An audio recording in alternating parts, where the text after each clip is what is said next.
What up, what up, what up? It's your boy EJ, aka Mr. Conversation, and I'm here to interview Adrian Consonary about his foray into politics as the Secretary of State. All right, talk to us about why did you decide to become the Secretary of State or to run for it? Absolutely. Well, it all started back in 2020 when my vote was challenged. I was a student at Grambling State University, sent in my absentee ballot, and they told me that I had 3 days to come back to the state to prove I was who I said I was, or else they were throwing out my vote. And they did this for the primary and the general of the same year. And so I started working in voter advocacy, voter registration, voter education, and voter protection in an effort to say, woe is anybody who tries to silence me from having my voice heard in these elections.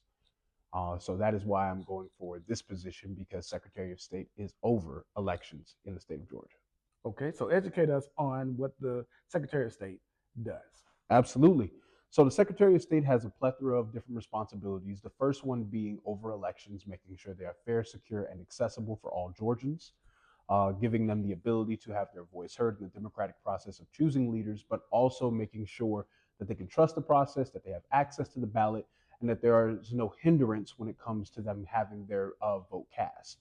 On top of this, the Secretary of State is also over the corporate filings division for all different businesses to make sure that they have an account within the state, to make sure that they are practicing within the state ramifications of what needs to take place, as well as over the state licensure for state certifications.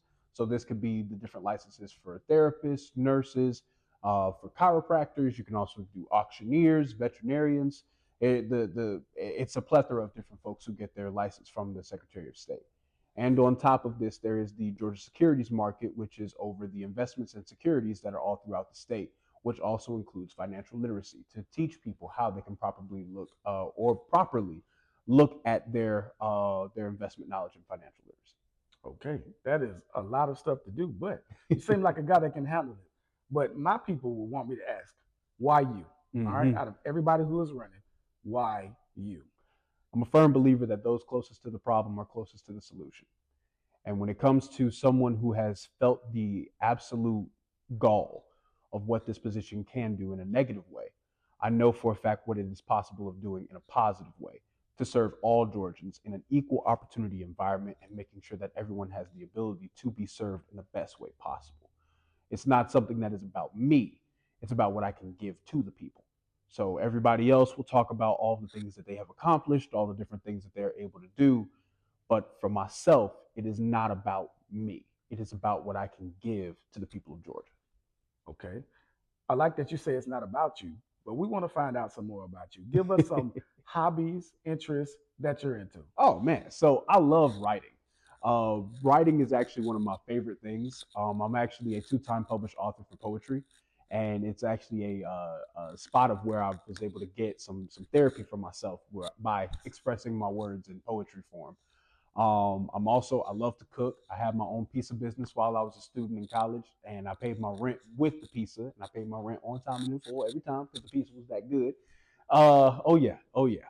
On top of this, man, I love watching anime. I feel like the mindset of the problem is still there, but you can overcome the problem is way better than any other media because oftentimes when a problem is persistent, you hear everybody complaining about what's going on. But in anime, they see the problem, they take it head on, and then they overcome what's in front of them. I love the positivity. I love the Oh positivity. yeah.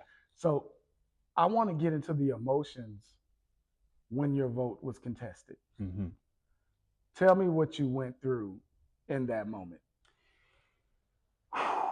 um, well, truth be told, it was more of a like, there's no way this is happening. It was a lot of disbelief because growing up, I used to go voting with my parents. They would always make sure I got a sticker with them.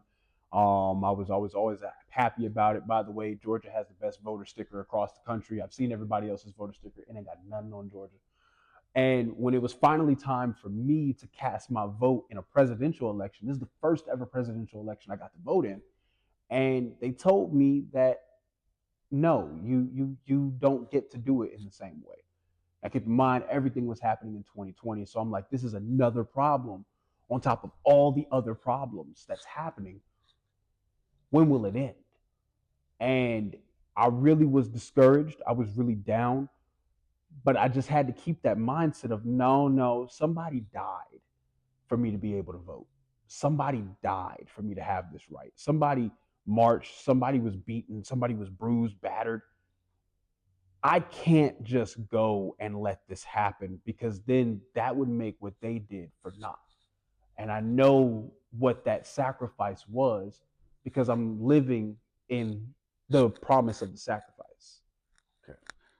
Last question. Give me 20 seconds on just a last thing to let everybody know, whether it's about you, thing in general. The power of the people only resides with the people if we choose to use it. There is no one that is outside of the power of what the people have that can dictate what you do. No headline, no leader, no anything. That comes from us as the people. And the best person to serve the people is me because I respect, admire, and will hold in the highest regard that power that you hold. I'm Adrian Consonary Jr., candidate for Georgia Secretary of State, and I look forward to serving you.